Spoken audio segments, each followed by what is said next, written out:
Ladies and gentlemen, welcome back to another episode of Just Be. I'm John Emilio, along with Tony Montana. Tony Montana. Tony Montana here. Every week you have a different name. This is you don't get a free punch at me, man. Okay, you don't get a free punch at me. You do that accent very well. Are you Cuban? I'm a political refugee from Cuba. Oh my God, Henry with his voices. Welcome everybody. But you don't get a free punch at Tony Montana, man. I tell you that right now, man. Okay. This is for YouTube, man. This is for me too. For YouTube. For you. For YouTube. We're gonna talk about that, man. You're gonna see it. Yes, we'll get into that in a second. And You we'll really look- want? Do you really want to do a guided meditation after my Tony Montana impression? We have to, absolutely. Okay, man. I count down for you. That's the whole point. I'm gonna count down for you. I want to teach the Tony the Montanas of the world to meditate. But when I come back, I want to teach. you're gonna hear me, man. I want to hear the Tony. I want the Tony Montanas of the world to learn to The hotheads. watch their thoughts. Even the Tony Montanas of the world, right? So Yes. What you mean by that, man? we're good. You'll see, Tony. Don't worry about it. You'll see. Okay, I count down. So we'll do the. Yes, we'll definitely do the guided meditation. If we don't do the guided meditation, I don't do the show. Absolutely. Absolutely. And as I always said, that's part. I think that's where the gold is. I mean, granted, we love to hear ourselves talk, but that is the gold. And Yeah. I can't tell you how many times my kids have had situations, and I said, "Do me a favor, go back to any one of the episodes, listen to the first few minutes, do the guided meditation with John. I guarantee you, because you might not feel like fine. Just go ahead, play an old episode." And do the 1 minute guided meditation in the beginning of the show. Yeah, that's where the work is done. Absolutely. So here we go. Everybody, however you are, wherever you are, if you're seated, try to just fix your posture if you can. And let's start by taking a few deep conscious, and I use the word conscious for a reason, conscious breaths. Don't just take the breaths, but pay attention to yourself breathing in and out. Let's try to do like a 2-second hold on the way, 2 second in, 2 second hold, and 2 second exhale. So let's just start doing a couple of those, and I'll just keep talking us through them. So let's inhale, holding, exhale out. As you continue doing that, any thoughts that arise, any feelings that arise, whether in your body or in your mind, notice them. Don't question them. Let's not try to create a story around them. Allow them to be and just notice them. Notice you're watching any of these sensations in your body. As we continue breathing in, holding, and exhaling, feel your lungs expand on the inhale. Feel as you hold that air in your chest, and then feel and notice how your lungs and your body just kind of collapses on the exhale a little bit. Like I said, if a body scan is something you enjoy doing, by all means, I'm a big fan of those. Noticing parts of your body. I always suggest starting from the feet and you work your way up. Again, remember, it's noticing. Whether it's a thought or a feeling, we're noticing what's going on in our minds and in our body. We're not judging it. We're not comparing it to anything. There is no right. There is no wrong. Just is.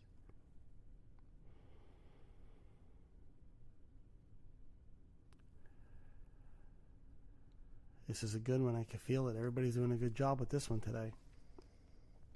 Let's take a couple of more. In. Let's hold it. Notice that breath as it comes out. Notice how the mind stream slows down and stops when you're focusing on something like that. One more.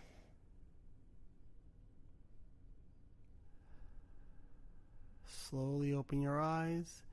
Remember, just gaze where you are if your eyes were closed. Don't lock in on anything. Notice everything around the room. And come back. So welcome back, everybody. It's been an interesting week. A little bit. It's been an interesting week. I sent Henry to the bathroom, okay? He'll be right back. He's coming. He's going now. I'm feeling more relaxed. Good. Thank you, man. Thank you. Thank you. No, for real, man. Thank you. Good. Feeling relaxed is the point. That's why we do this, to even make the most unconscious person. What you mean by that, man? Are you calling me unconscious? A lot of people are What if I unconscious. knock you down unconscious right now, man? Yes, we had some fun yesterday. Yesterday. So okay, let me preface with this. If you haven't listened to episode 11 yet, I would listen to episode 11 because what we're going to kind of speak about now makes a little bit more sense. But look, personally, I've worked with a lot of different spiritual teachers who all, teach mindfulness, but they teach it in different ways. Everybody kind of has their flavor of doing it, right? Whether you're either a Zen Buddhist monk, and they kind of teach to pay attention to both sides of the voices, right? To hear the voice that says, be humble, and then hear the voice that says, no, you don't have to be humble. You want to go buy yourself this, go buy yourself this. And to hear both voices and kind of have this awareness around how they're talking to you, and then how to be your own mentor, right? How you then make the decision and you choose based on what you're hearing. Because the point is not to silence one or the other. Not to silence one or the other, and kind of, and I love that approach. It's one of the spiritual teachers I worked with. Really, like a class I did with him. That's what he taught. And it really does teach you to hear both sides and then make a conscious decision in your own benefit, like where you actually mentor yourself. Or if you're a spiritual teacher like Eckhart Tolle, who kind of talks and speaks more about just being the watcher, the one who sees everything, which is kind of the same thing, but it's a different flavor on it, right? You kind of end up in the same. You do. They all place. point in the same. They're all going this way. They always say we're heading that direction. But this guy, this road's a little to the left, this road's a little to the right. But they're always pointing in the same way, where you're kind of globally watching or hearing everything that's going on, and then from there you make conscious decisions. For me, I've noticed that I'm kind of a placeholder of presence, and I like to act as a mirror for people, right? So I don't say listen to the voices. I don't say just be the watcher. I kind of act as a reflector for that person. So if I'm talking with somebody who's getting very unconscious in their speech patterns or what they're saying, and I can see they're going down a rabbit hole, I try to act as that kind of mirror for them, and sometimes by just using a key word here or there to kind of bring their attention back and make them see and kind of become aware of how they're going down a rabbit hole with no awareness at all. Doesn't matter what the topic is. All right, this is why I wear sunglasses when I do the show, because the reflector. You're killing my eyes, man. Yeah. So, but there's a point. There's a reason why I kind of do that, because not everybody's going to react or relate to everything. I'm telling you, it's a great teaching. Yes, it's a great teaching method. So last week on our show, if you listen to episode 11, we intentionally, with purpose, used certain language to make certain points about a collective mindset. And collective mindset doesn't matter which side of the collective mindset it was. We don't care about that. Neither here nor For us, it's trying to show people how to not get sucked into a collective push one way or the other, and to be able to make a conscious decision on what's happening in the moment. Decision-making process. Yes, yeah. But always consciously, right? Sure. Because decision-making process could still be super unconscious. So we spoke about certain things, and I'm not going to say them, right. And I'll tell you why. We spoke about certain things which YouTube didn't. It triggered an algorithm for them. And the algorithm kind of said, hey, listen, there's a violation of the policy because you used these words regarding this thing. And that's fine. That's YouTube's policy. We accept it. We understand that that's their policy. We accept it now. We do. At the moment, my ego was... okay, so yeah, we'll get that in a second. So when I first heard it, when you first told me, I was like, okay. I went back and I went on. I kind of wanted to see, okay, let me see what they're speaking about. So I listened to a little bit of again the show, and I said, you know what? In context, the whole context of the show, there was a reason why that was done. We had to use certain words, and I even said it during the show. We use certain words because we want to make a point to how somebody hears something and they go down a rabbit hole with it. Somebody hears something and they go down this rabbit hole with it. I didn't care which rabbit hole it was, and that's never the issue. We're not about what rabbit hole it is. We're trying to keep you out of rabbit holes completely. So anyway, so episode 11, YouTube said we can't. It won't. So you'll notice, like if you see, you'll see 1 to 10, and you're going to see it's going to skip to 12 next week. Episode 11 won't be aired on YouTube for that reason, because they say we violated a medical whatever misinformation. And in today's day and age, I kind of get that. So again, there was no anger on my part. There was no anger. There was no. All I know is you don't sleep comfortable. But I told Henry I had an initial thought that I did something wrong. Of course. So I sat there, but here's the key. I sat with that thought. Did I do something wrong? And I said, hold on. I know what the show was about. And what it is, I didn't go down a rabbit hole, because if I did something wrong, then I'm going to go down a rabbit hole of guilt. I'm going to go down another rabbit. I just sat with it and I said, well, this is it. This is what this platform decided, and that's their prerogative to decide that. I'm going to, okay, I accept it and I move on from there. Yep. But the point of, and the show's still on all the platforms. So if you go to iTunes or Spotify, Google, Podbean, the show's there, obviously, yeah. So I would recommend listening to it, because I think, and yeah, Henry might put it on Rumble. I would recommend it because I think it was a very good episode, and it shows kind of what we are, I think, trying to do, right? With becoming this kind of hybrid version of mindfulness, where we're trying to show people how in modern day times, sometimes just telling somebody something is not enough to really pull them out. Sometimes you need to give them a little bit of an example to say, hey, well, do you see how this is reacting? And do you see how that's reacting? But nobody's kind of responding to it. And you kind of allow people to pull back, I think, at that point and be like, hey, all right, you got a point there. Yeah, overreaction. All right, let's, like, I always, my biggest, the point, or the point I try to make the most whenever I kind of politics or anything like this comes up is, well, you understand, everybody just grabs aside and runs and disappears. There's never any conscious thinking to where we could, resolve anything. So, and that's what we were trying to speak about, like conscious thoughts, and whether it's through meditation and practice of mindfulness, in your daily life, is where you get that separation, where you don't get pulled. The wave doesn't just take you and drag you out to sea, right? So I think that's exactly where I wanted to segue. This is the equivalent of sitting through tons of math classes, and you understand how math rolls, and all of a sudden now you're in a business situation and somebody's offering you a deal, and the deal is, the course of 10 years, and it has fluctuating interest rates, and there's something that... So now you're applying what you learned in a real world situation. And that's exactly what I want to do with mindfulness, and how it applies to real world situations and current situations. In other words, current, like what's going on right now, as I mentioned last week in the banned episode about my anxiety rising with the balloon, the Chinese spy balloon. But that is just one example of many different points of data being thrown at you all day long. Yeah. And whether it's on the news, whether it's on social media, and I mentioned to you before the show, weather, like the actual weather, everything around you influences and affects you in some way, shape, or form. Sure it does. And and more so if you have no conscious awareness at all. Well, unconsciously it happens. Yeah. And imagine having those data points thrown at you all day long, unconsciously, and you continuing to be unconscious in your processing of that information. What do I mean by that?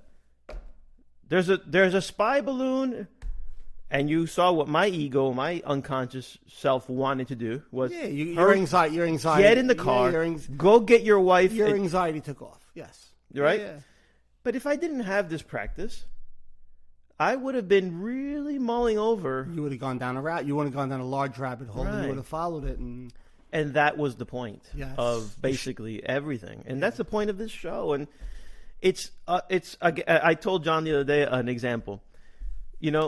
There's all these great spiritual teachers. I mean, when I say great, Yeah, I am under absolutely I right. agree. I'm underscoring right. I'm like they're great people.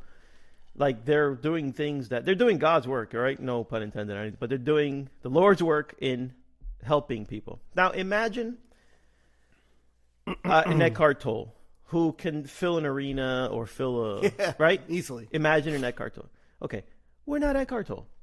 No. We are on. And we're not supposed to be. We're on Main Street and we have our front door wide open. So when you pass by, you can look inside and say, "Hey, what's going on here? Hey, we'll tell you if you like it. Sit down." And if not, keep going. That's where we are.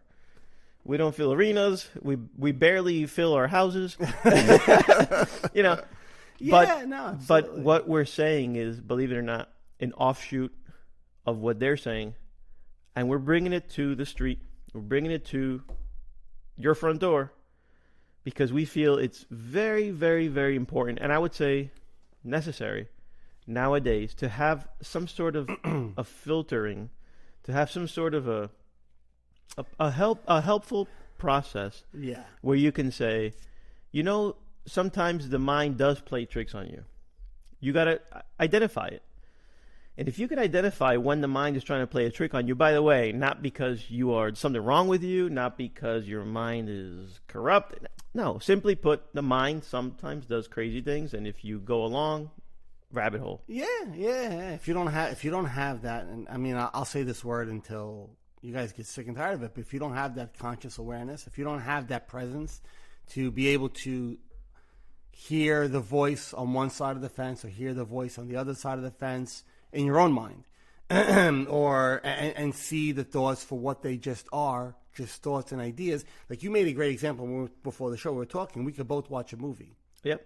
And I take one thing from the movie, and you take something completely different because Yep. our perspectives are different. Now, but if I'm only going to believe what my perspective is, And you will. and my mind is going to say this is what it is, well, then that's an unconscious behavior in and of itself because I'm believing the thought that my mind said movie is X. And Henry goes, movie is Y. Right. What's wrong with you, John? And instead of me going, well, in my perception, I believe the movie was saying X. And Henry goes, oh, okay. But I think it was saying Y. And then we go, you know what? Interesting angle. I could see that too. And maybe a discussion forms intelligently, calmly, with presence you have a present conversation where there's awareness as you're speaking, where you're not just saying, you're wrong, I'm right. Right? And I think that's kind of what we were trying to get at. I know that's what we were trying to get at last week. And unfortunately, fortunately and unfortunately, I think using those examples are what a lot of people need to hear because they're going to relate to them. Now, we got a little bit of a social media lesson, I think, last week. Yeah. We showed our rookiness. Yeah, we showed our rookiness, but I still say we did it with the I know we did it with the intention of to show people how if you're not careful, whether it's going out to a restaurant, we could dumb it down. And we've used this example. I order a plate of spaghetti, you order same exact dish. Same exact dish. You have one complete opinion about it, I have another complete opinion about it, right? You could go up a notch to another example, up a notch, and you go to the most controversial examples that are happening today. Mm-hmm. The example, while becomes maybe grander in scale and there's more arms, but the basis of it is always the same. How are you perceiving this event right now? Are you perceiving this event as it is, it must be, it has to be, and it should be? Or, I don't know, let me look, let me see, let me figure this out, let me sit with this for a minute and maybe hear the other person's opinion also on something. Like, that's what we're at. That's what Henry was trying to say 2 minutes ago. We have the door open on our street. You want to come in. We're not going to be those, while we speak about meditation and it's a great portal and you really, I would implore you to make the time to do those things because that's where the work is done. And if you do that kind of work, in times of, when you got the email yesterday, yep. You can now, before going down a rabbit hole of, I am mad, I am angry, how dare they, who are they too, and oh my God, and you take a step back and you could assess the situation. You could hear the voice in your head that's going to scream, how dare they? And you could hear the voice in your head that's going to say, well, I get it. We did check a box up for them. Right? We checked the box that they didn't want checked.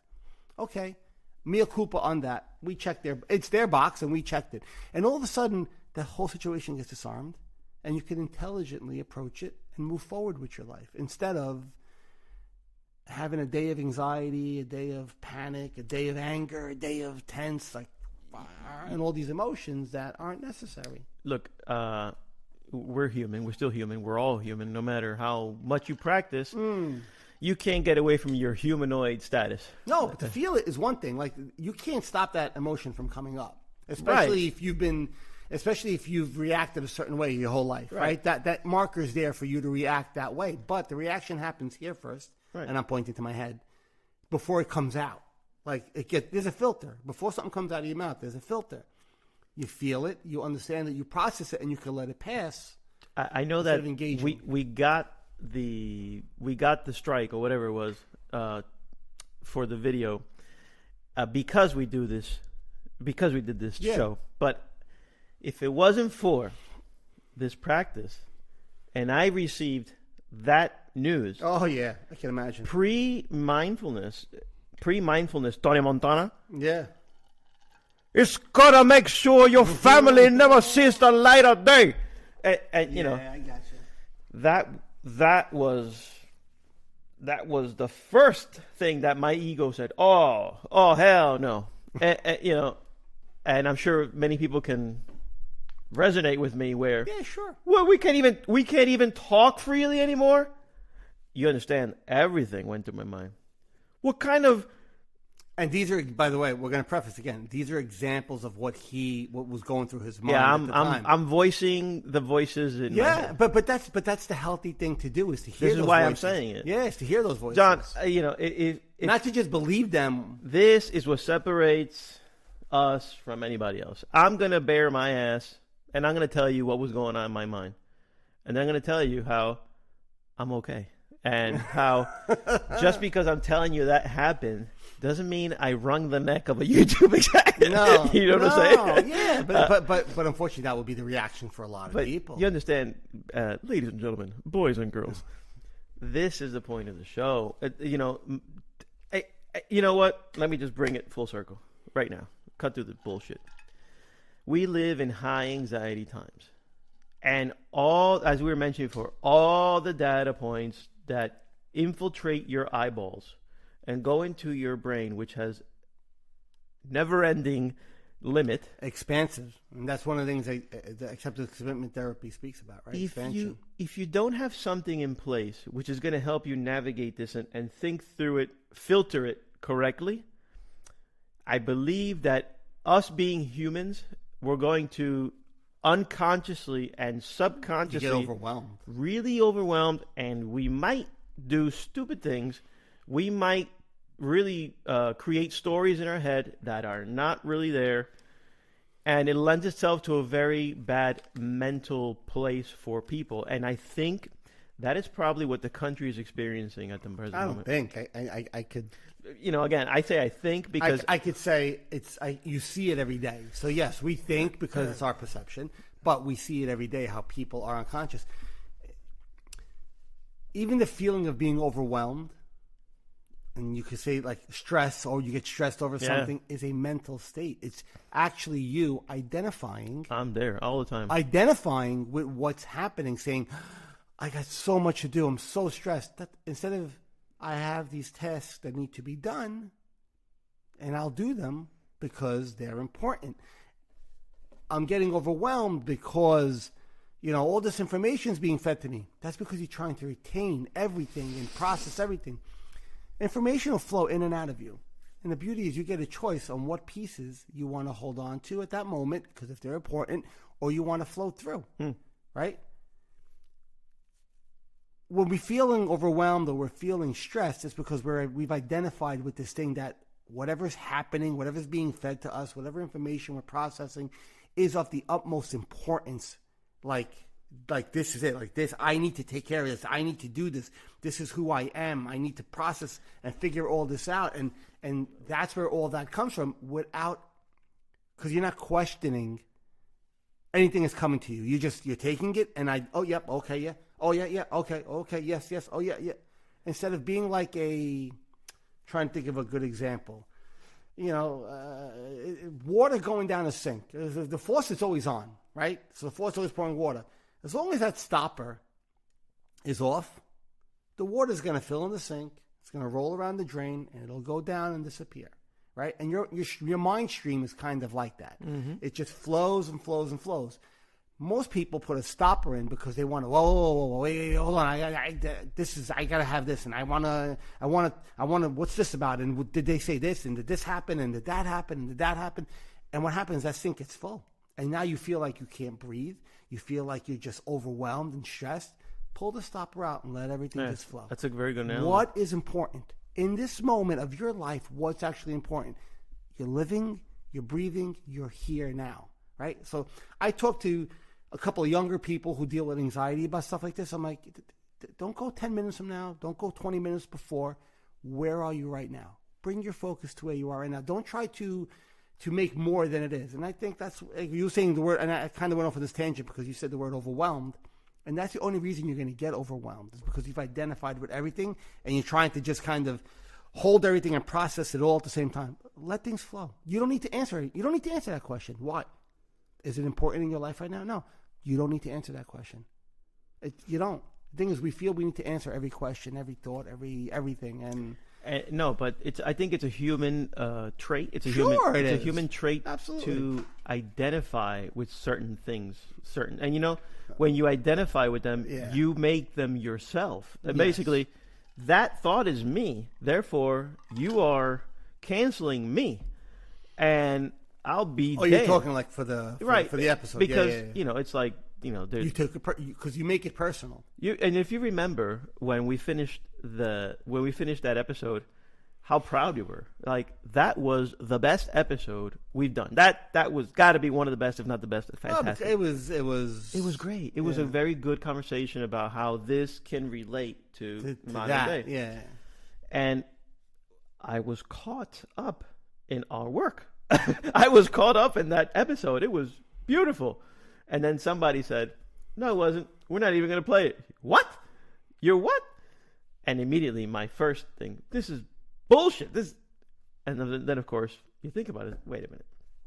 Step back. Just like I stepped back from the balloon and my rabbit hole, you got to have the ability to step back. And you got to have the ability to filter. Like, are you really going to create Armageddon because of this? No, very simple. I pressed the would you like to appeal? I said yes, I did. Would you like to add any comments? Yes, I would. And then I added some comments. I said we don't promote anything controversial. We're a channel just on mindfulness awareness. I forget what else I put there. So, we're not trying to do anything gotcha. Controversial. We're not even whatever. And then you saw the reply. Says, unfortunately, this may not be what you want to hear, but we're not gonna do this. Okay. But just because again, certain words. And here I am. I'm alive. It's okay. You know what? Okay. Fine. So if you were unconsciously speaking last week, your response wouldn't have been a mindful one yesterday. So if what we said last week was unconscious, let's say. Let's say we were trying to promote, right? Correct. For argument's sake, let's say we were trying to promote one way or the other. You should do this, shouldn't do that. Sure. Be our way, that way, whatever. Your reaction to that yesterday would have been to YouTube taking the show down would have been a very unconscious one through and through because now, I need to feel vindicated. How dare you do this to me? But even though that thought rose for a half a second, you were able to pull back and go, wait, okay. You took a few breaths and you let it sit there and you realized the need to be right had no importance in that moment anymore because the message we got out, it was said for a reason. So trying to fight while we're right actually just becomes the ego now. Like we would be victims to what we're trying to preach and teach on the show to say, I need to be right. Oh, no, I need to be right. You make your case. Somebody judges on that case and they say it is what it is. What do? We move forward from here. To sit here and to say, but no, we can't, we should, we're right, they're wrong. Let me ask you a question. Yeah. Answer me honestly. Is it okay or is it fair for me to say that my need to have mental peace is greater than my need to be right? So is your need? For in other words, I'm a I know guy, what you're saying, but are you saying for? I'm a guy Yeah. who was classically, you see, and here I am attaching myself to, and I'm here identifying myself.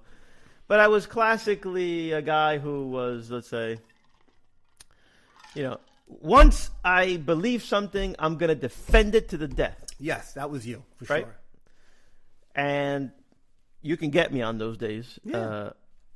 But I think that my mental peace is much greater.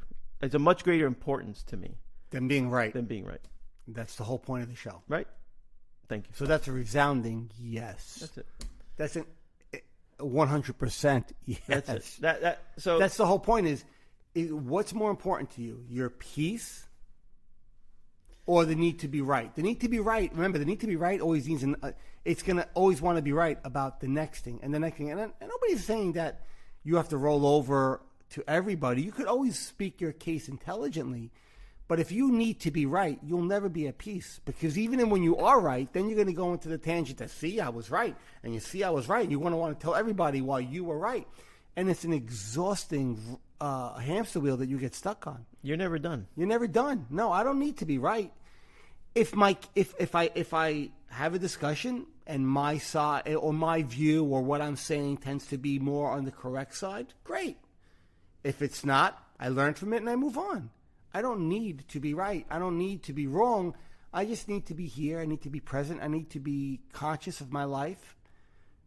Because I tell my kids, the only thing you ever have in life is what's happening to you, like, right now. Like, that's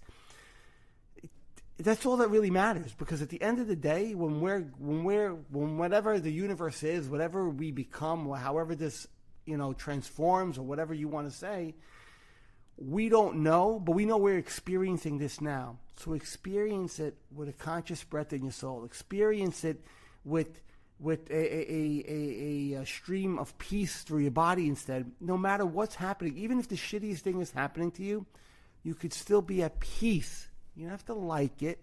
I didn't like what happened. I didn't like that we got the episode taken off of YouTube. That's exactly Of course I right. didn't like it. But I'm not going to allow it to steal my peace and my serenity or to allow me. Nobody has the right. Very few things are worth your peace and No, serenity. nothing is. No, nothing is. At the end of the day, nothing is. Nothing's worth your. Nobody has the right, or I should say, I don't give anybody the right to steal that from me. Nobody has the right to steal from me. My peace is the energy of my life. It's what allows my body to breathe and work, and yours. What allows the earth to spin, what allows the planets to to rotate, the solar system to move, and expansion of the universe. That's that energy in me. Like, you can't steal. Only way you can steal that from me is if I get clouded and now I lose connection with it. Only way that happens is if I go unconscious, get upset, get pissed, get angry. Yeah. Fuck you, who are And you it to can this? happen probably one day, you know.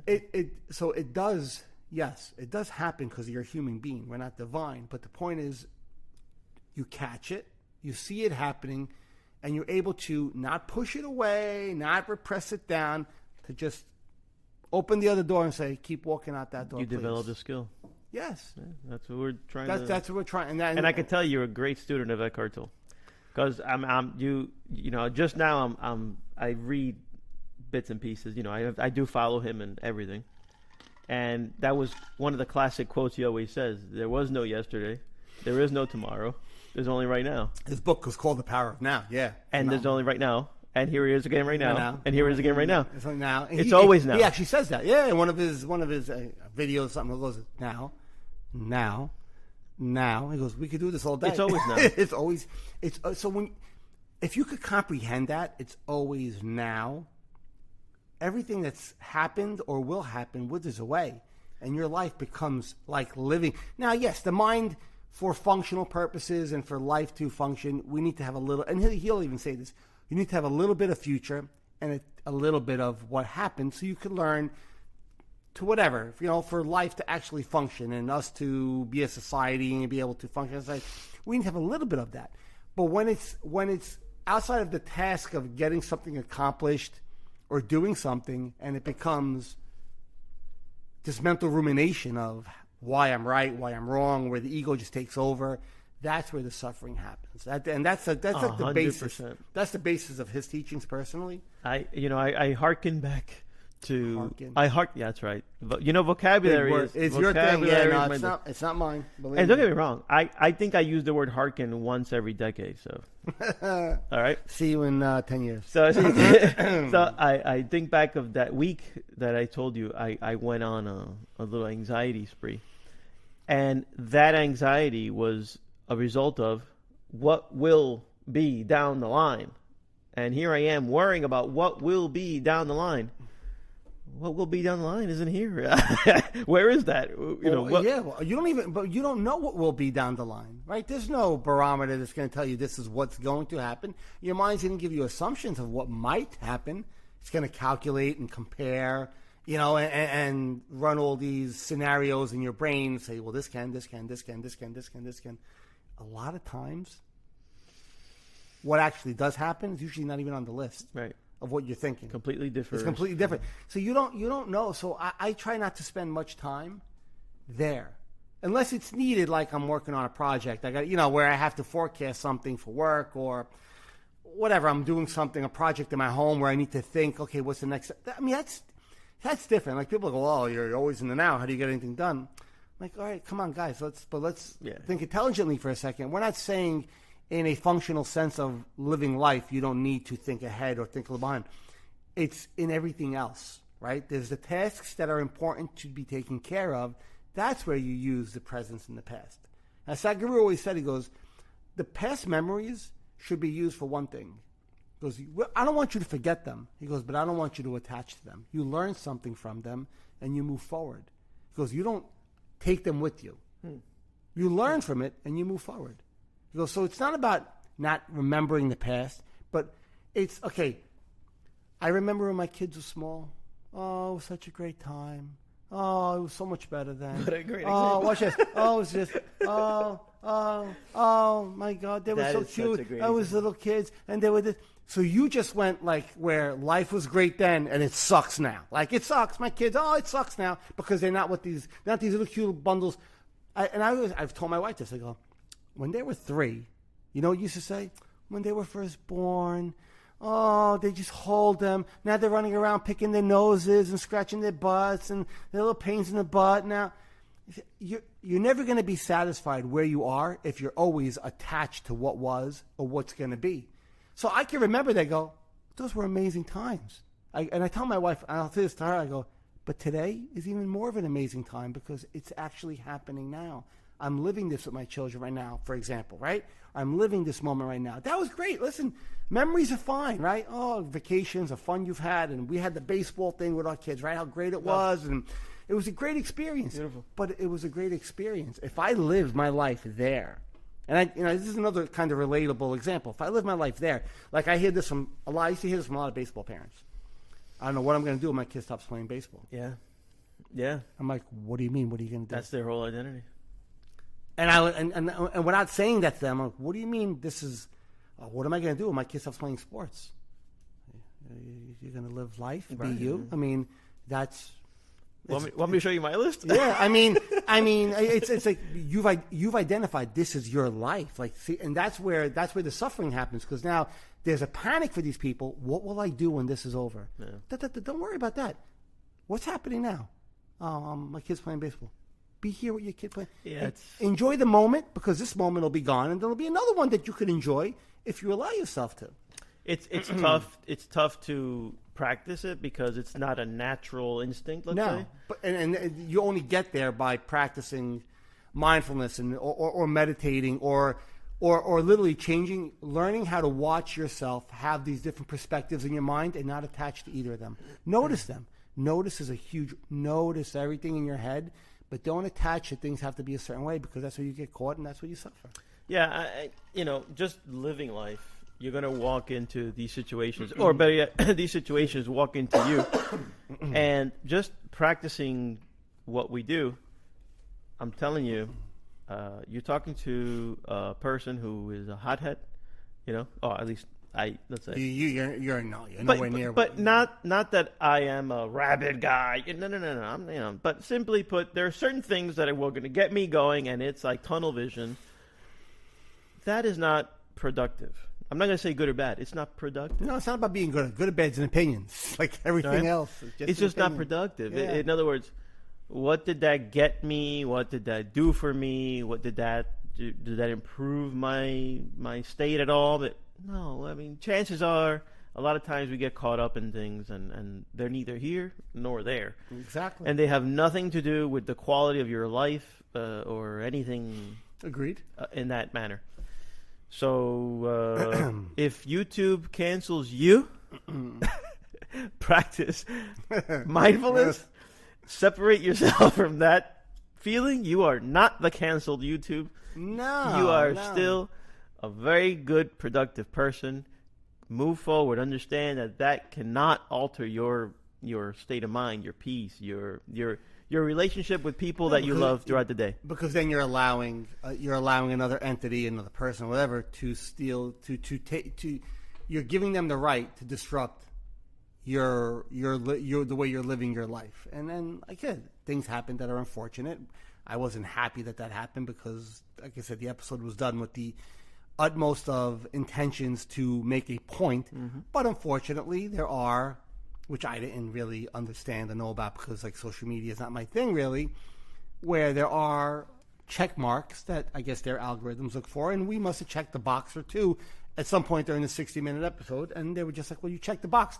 You check the box, he checks the box, I don't know. You're not a whatever. I'm sure there's hierarchies for what kind of show you have. I don't understand all that, but okay. Watch this. Okay. Yeah. And that was it. Yeah. I told my wife, she was like, they did what? I'm like, yeah. What are you going to do? So, ladies and gentlemen, you're listening to the Howard Stern of the mindful space. Yeah, and like we said before, I think this is where we kind of have our little niche is a lot of spiritual teachers or mindfulness coaches don't like to use those modern examples because it kind of portrays the word I'm looking for, like the makes it look like they're leaning one way or another on a topic when that's not the point. Yeah. We're not, I honestly could tell you, I am dead in the middle on most topics, except for the Giants. My New York Giants, I love my New York Giants. But besides my New York Giants. What about the Mets? I like the Mets. No, yeah. Red Sox. You're no, I'm a Mets fan. Yeah, but I don't hate the Red Sox. I don't hate the Yankees. I don't hate the Jets. I don't hate the Cowboys or the Eagles either, but you said that, so right? Yeah. I am human, but we don't. We don't. There's no stance involved, and I think a lot of spiritual teachers won't talk about it because they don't want to, especially if they're more popular and they have huge platforms. They don't want to make it look like they're giving that. Like they're leaning away or not, because everybody's gonna have an opinion on a topic. That's exactly right. I was gonna say everybody's gonna have an opinion. As humans, we have a built-in bias. Yeah. But I will be, let's say, I will be forthcoming, and I try not to portray any bias, but I will be forthcoming and tell you, look, yes, I have an opinion on this, but this practice helps me say. There's two sides. There's three sides. Who knows? There's multiple sides. Yeah. So just because I say I like this doesn't mean this is it. No. I'm open. Again, this teaches you how to process things differently and not get attached to. Absolutely. No, this and this is that. That's it. This is the only way, my way. And no. Even my wife can tell you that I don't operate that way. John, I never have said this is my. You want me to ask that question? all kidding aside, yeah. Again, it's only when you start practicing mindfulness, and like John said many times before, once you have it, once you see it, it's hard to unsee. It's the only way you unsee it is by. The only way you lose that awareness is by continuously being unconscious. Continuously being unconscious. You gotta want to go back. You have to believe the voices that tell you, no, this is right. No, this is the way. And if you do that enough, yeah, But it's like riding a bike then. Even if you do, so if you are somebody who struggles going back and forth, right, because it's still new to you, it's like riding a bike. To get back to not to relearn, but to reignite that awareness doesn't take much. Once you have it, it doesn't take much. It's those that are completely unaware and then just identified with their mind says this and this is who I am. Those are the people that takes a little bit longer sometimes to get that separation, right? But if you could teach somebody just a little bit of like I've taught my kids how to use the word experience instead of I am or I have. Like, I don't have this, I experience this. I say the language by itself does this. Gives you space. Mm-hmm. I experience. I experience this. Mm-hmm. All right, so wait, hold on a second. How can I? So if I'm experiencing this thing, so who's watching me experiencing that? I go, and there you go. Who's watching it? What we really are, the one that sees everything, is watching this happen. You're watching this happen to yourself. You're watching this experience happen to you. So you're not attached to it. You feel it, but you're not attached to it. Like, that's great for anxiety. You feel the anxious feelings in your body. You feel the fluttering of your heart, the sweaty palms, the racing thoughts, I can't sit still, the need to want to run for some reason or get out of the room where I am. You feel all that. But once you have some sort of awareness and presence, you're now experiencing those feelings. So I would say to myself, and it happens to me to this day, I'll just get anxious for some reason, for no reason at all. I'll just start to feel anxious. I could be in a restaurant. It happened that night with me and you and Andre went out to dinner. Mm-hmm. I was sitting there, and all of a sudden I got this flustered feeling out of nowhere. Mm-hmm. Like a feeling like my body wanted to say, John, we got to go outside. I just felt uncomfortable. I could have got up and walked away.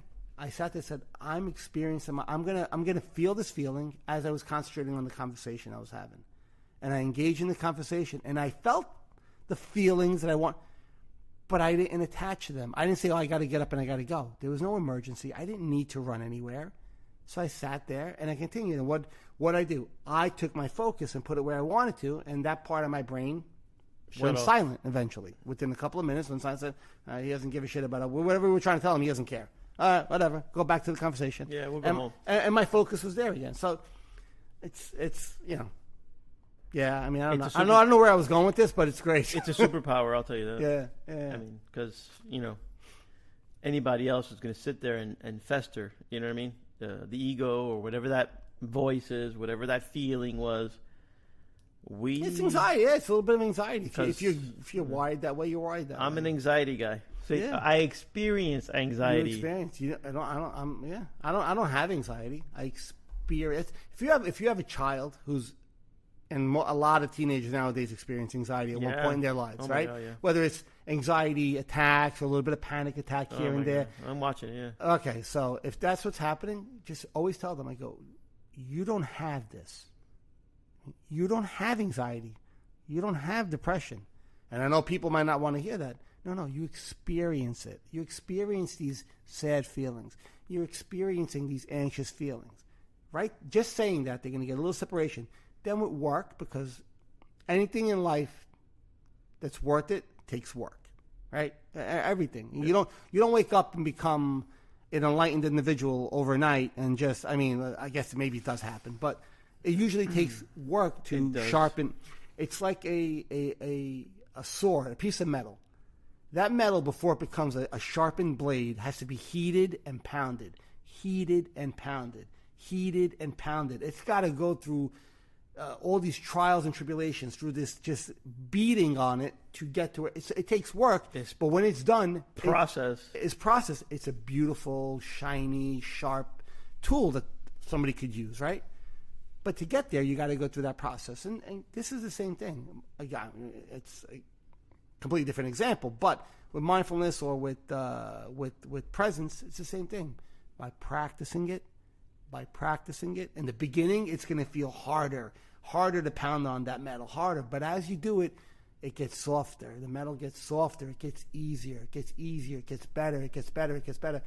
And the process becomes easier for you. And now all of a sudden, you have this new tool you could use. But you got to be willing to do the work in the beginning. And in the beginning stage, Yeah. Tell me about the people around you that understand exactly what you're trying to achieve. You're gonna have people around you go, oh, sure, no, you're now holier than thou. You're now, Yeah, and I've been told. you know, you got to put up with all this stuff. And I'm gonna say, it's one of the most important things I've ever decided to do. Absolutely. It's one of the most rewarding things. I would say, I'm not gonna overstate it because who knows what anybody feels individually, but it can save lives. It can save lives. Of course. Mindfulness, presence, awareness. So it can save lives. Yeah, sure. It actually, listen, there's been scientific studies where it does rewire, like meditation does have major benefits on the brain, on the chemistry of the brain. Yep. It changes, I mean, I don't know the science behind it, but from what I've read and what I've been told by professionals, it does change the chemistry of the brain. It changes the way you process things. New neural pathways form, and the way you kind of get to a certain point. Like, you find bypasses around certain things, right? If you want to get technical. Well, cortisol. Yeah, right? Sure. So cortisol rises when you're stressed and you're anxious. Yeah. Cortisol is a hormone that is, let's just say, wrap it up, not good for you. So high levels of cortisol is not good. Yeah. I would imagine, and I'm not a doctor, so YouTube, take a hike, YouTube, okay? Close your ears right now. Probably associated with some precursors of cancer. I would imagine high levels of cortisol can welcome cancer in. Well, any kind of high, if you live any kind of stress on your body, and if it's sustained for a very long period of time, sure, it's only going to have negative effects. So, whether it's cancer or diseases or heart disease, there's always it's not going to be beneficial. Even hair loss. All right, let me just it's not beneficial. So absolutely, imagine that you can have some control over the cortisol, and I'm using the word some control because at the end of the day, I don't know if we control anything, but you have a choice to pay attention to that thing that's John was sitting there at a nice quiet dinner between two people that absolutely love him and he loves them. Like, it was a beautiful, and yet he's feeling anxious. There's no reason in the real world why he should be anxious, but in John's mind, he was anxious. Something happened. Yeah. Who knows what that's about? So again, you did your process.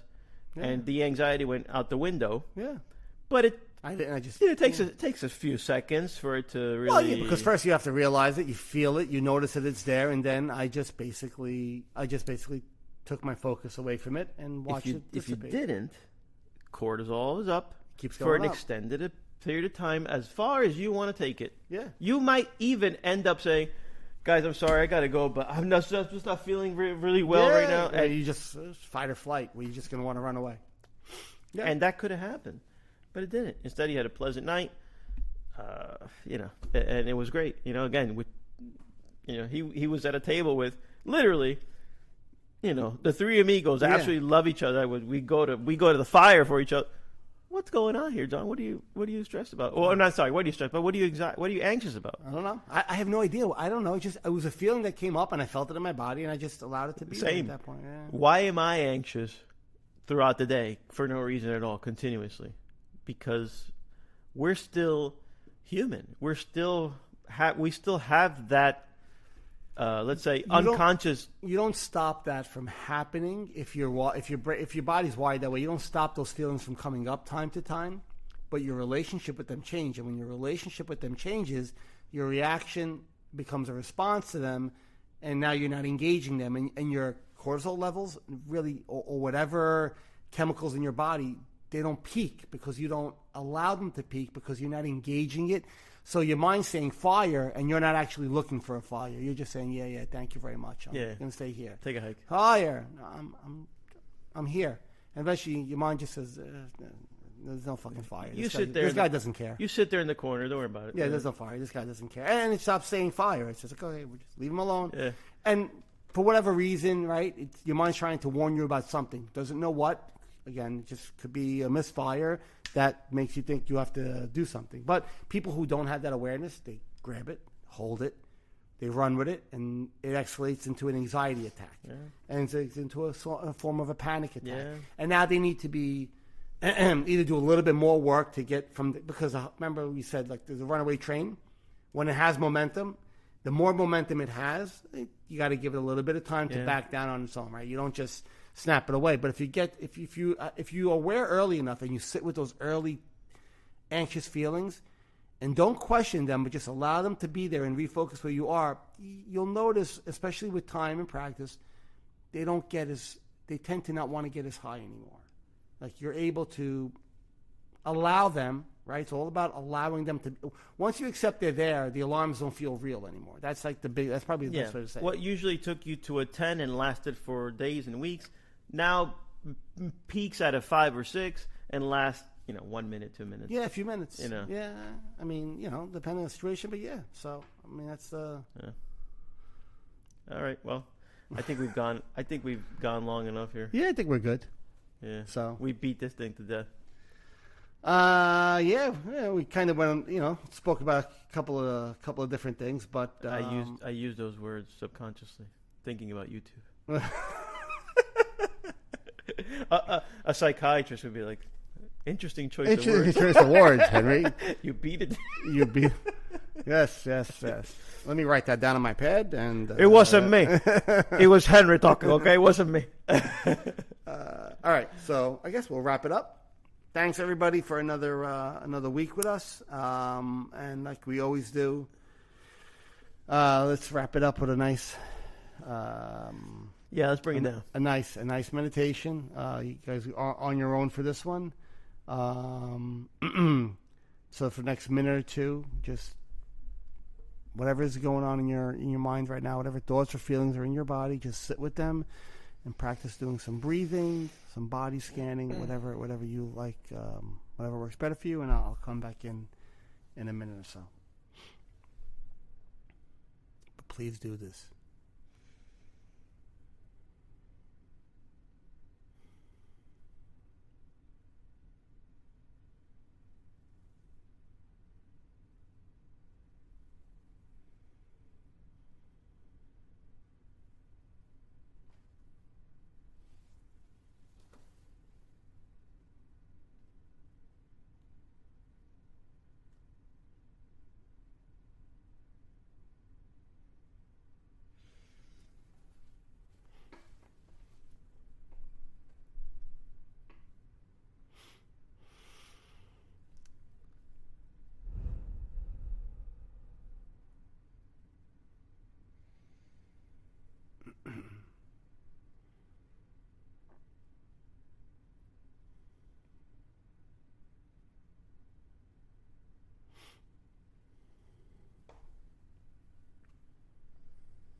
Let's take a couple of more.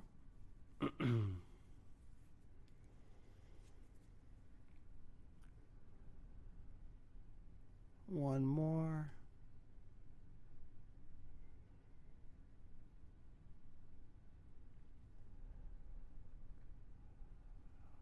And bring yourself back. All right, everybody. Thank you so much. Thank you. Thank you. Nah, I was deep in that one. Yeah. Yeah. Good stuff, man. I'll see you, peeps. Yep. I'll see everybody next week. Thanks again. Bye.